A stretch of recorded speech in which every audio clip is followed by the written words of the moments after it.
But now we're going to meet Jennifer Tobin, who wanted to put her large house to use. So she invited injured ex-servicemen, and to date she's helped 200. So very warm welcome to the show, Jennifer. Thank you so much for coming to tell us a bit more about what on the surface seems a really selfless and wonderful gesture. But you have a very strong military background, don't you? Just put that into context for us. Well, the context is my father commissioned into the Indian Army, to the Punjab Regiment, and then served on through Burma and back to the British Army, and so I was brought up very much as an army child, boarding schools and so forth. And when did the idea come that you'd like to open your house? Well, frankly, it was watching Stuart Tutal bring 3 para back in '06 was the beginning of it, because if you remember, they had a very, very rough time. Huge casualties. And I just thought, huge casualties, and a very unexpected fight.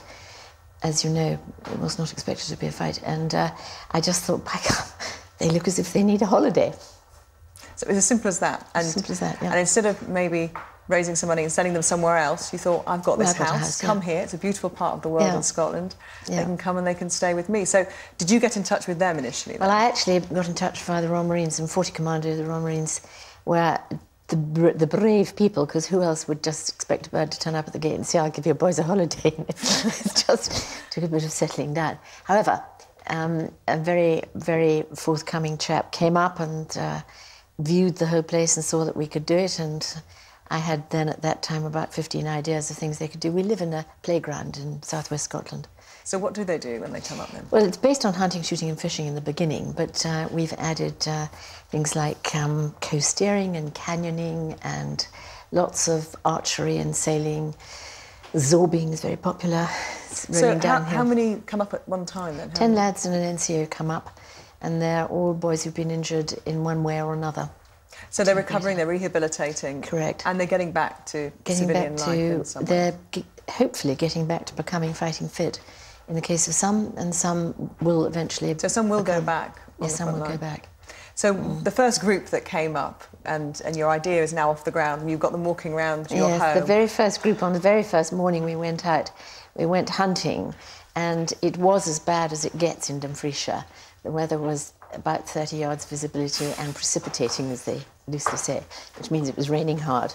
And actually the lads thought, the bootnecks, they were Royal Marines, and they thought it was pretty good being given brandy and port for breakfast. But the real point was made for us by the Master of Hounds, who hied up everybody with his hat, and he said, I want you to know we've got 11 lads from 40 Commando here who've all just been injured in Afghanistan. And then he turned to them and he said, I cannot find words to tell you how I admire your valour. At which point, not a dry eye in the house, and all the boys standing 2 inches taller and saying, can't believe anybody thinks that. And so that's really what set us off with a very clear understanding. So what works for us is that people, everybody in the county and everybody we go near is enormously supportive of what we do. And the boys realise they're living in my own house, and that's very important. And we have a nice, informal, rub-along time, you know, it all happens. It's really interesting, this, and it's really symbolic as well of the struggles we've had over the last 10 years in Afghanistan and Iraq, and there may have been political apathy towards what was happening, but never has the support for the troops waned, has it? And as you say, regionally, for the whole region to be... Absolutely. I think that makes perfect sense, you know, because to make decisions to send people to war requires so much more information than anyone's got on a day-to-day basis, but it isn't very difficult to look at a chap who was in your house 18 months ago as a nearly 7-foot-tall paratrooper, and to now see him lying in Selly Oak Hospital with no legs and virtually no function in his arms.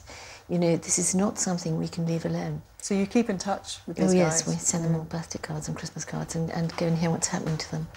But the real, you know, you can't leave a boy like that. His family can't, you know, it's too much.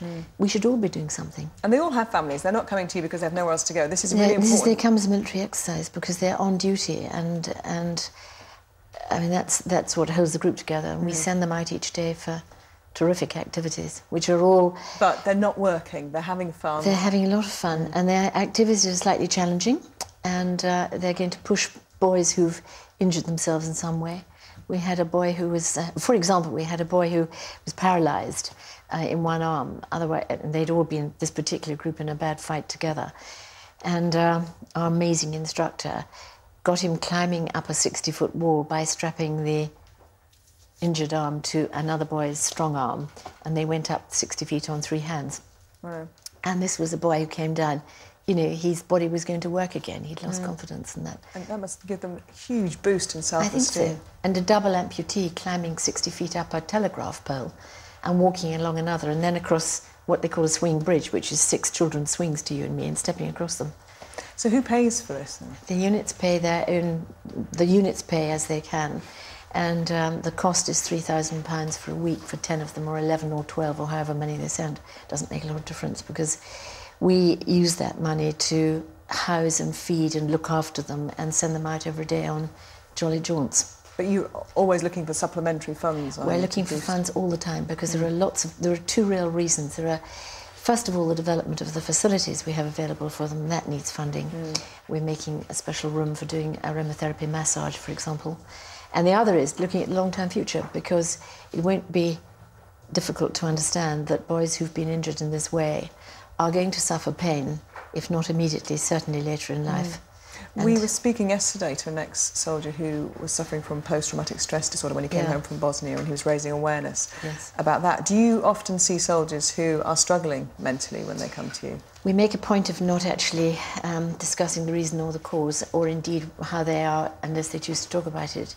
But of course, because, you know, it doesn't, I mean, to me, if you've spent your whole life educating a chap to say don't kill anybody and do nasty things, then you send him off to do all these things, he's bound to have the most enormous struggle coming to terms with that. And the reality is, and the thing that the senior NCOs have said to us, is the best thing is to see these lads laughing and joking and sleeping. And just being. And just being and having fun and forgetting. Because part of post-traumatic stress is the ability to stop the thinking. It's the inability to process the bad things. As far as you know, are you the only person who opens their home up in this way? As far as I know, but it would be lovely to hear of other people doing it, because it's an immensely rewarding thing to do. As a lady over here has just said to me, it's, you know, not difficult to have them to arrive, it's much more difficult to let them go. Is it? I imagine that the house, a big house, which often might have been empty, to be filled with voices and laughter. Yes. It's wonderful for you to experience. Yes, it's a great way to use it, because I live in it alone otherwise. I mean, it's been a family house, obviously. But it's on the beach, the garden goes into the sea, it's on a dead-end road in a village, and the pub is next door. Ideal. And so if there are any lads who'd like to come and find their way to us... If they can't have sunshine, having the pub next door is the next best thing, isn't sometimes we have sunshine. It was your first description of the Dreekage weather. Aye. And do you think, generally, we're doing enough to help our servicemen? I couldn't possibly comment on it. What I do think is the general public long to do something. You look at you don't need to look at Help for Heroes and how incredibly popular that has been. It's all there. What I think is one of the great things that we've achieved in our area is that people can do practical things. So we've got baking teams like mad, and they're vast quantities of wonderful baking arrive to my house. They go home quite podgy, do they? They complain they're going home podgy, but as I say, they could choose not to eat it, but not easily. And people arrive at my house with books and gramophones or whatever, you know, things. And of course, people take them out. Wonderful. By unbelievable coincidence, 2 Sergeant Andy Rosses, ex-King's Own Scottish Borderers, or 1 Scots, as we must now say, have fishing lochs. And they happen to have the same name, but both of them have been amazing in bringing their mates in to act as gillies and lend their gear to our boys. So we have wonderful days fishing on Andy Ross and Andy Ross's Jennifer, thank you so much for telling us all about it, Yep. and hopefully you'll help many, many, many more servicemen who've been injured to have a bit of fun. See a bit of light, and before they either go back on the front line or... Thank you for letting me tell you.